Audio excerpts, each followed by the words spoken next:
Exactly. So we have Emily Regan here for our first edition of Catching Up with the U.S. Training Center athletes for the U.S. Training Center blog. So Emily, tell us, who are you? What college did you go to, and what boat were you in this summer? My name's Emily Regan. I went to Michigan State University, go green, and I was in the women's 4 this summer.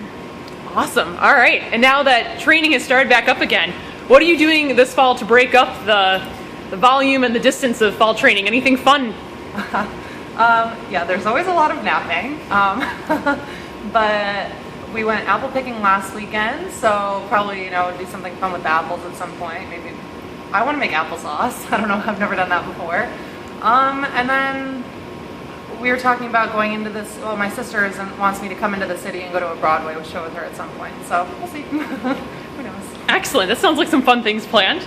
Now, it's head racing season for a lot of the U.S. rowing community, and just looking back at your previous head race experiences, what's been one of your favorite memories? In college, we used to do this head race in like the Chicago area that was most of the Big Ten teams, and you do like a head race in the morning, and then it would, depending on how you finished, they would do like heats of 2Ks, and I remember Virginia was there one year, and it didn't even end up being a head race, but they barely beat us on the head race, and then we beat them in the final, which, I mean, it's fall season, and I always wanted to beat them, and we were always just like a little behind them in college, so that was a really fun experience. Excellent. That's a great one. And then just, your own personal reflection on fall head racing. What's one of your favorite things about fall head racing, fall training, fall in general?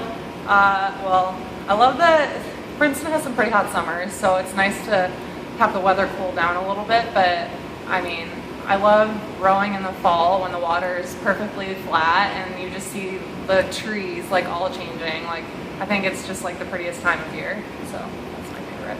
Absolutely. All right, and then do you have any advice for first-time head racers or even veterans to improve their course or just general racing? Yeah, well, I would say, I was talking to one of my teammates before this, that if you're going to be the one steering, you should really kind of learn the course beforehand, so you kind of have an idea of what path you want to take heading into what turns, and give your crew or yourself the best possible course you can have. So that's probably best advice there. That's great advice. And then finally, where are we going to see you this fall? Any awesome appearances planned? Yeah, so I'm going to be this weekend at the Head of Ohio with another teammate, Grace Latz. So that's in Pittsburgh, Pennsylvania. You can come see us there. And then in a couple weekends, I'll be up at Head of the Charles, and I'll be racing in a Cox 4 with some of the girls, and it'll be my first time racing there. So come see me at Head of the Charles, too. Excellent. All right, you heard it here from Emily Regan. She's going to be heading up the Head of the Ohio and Head of the Charles, so come out and see her. Thanks, Emily.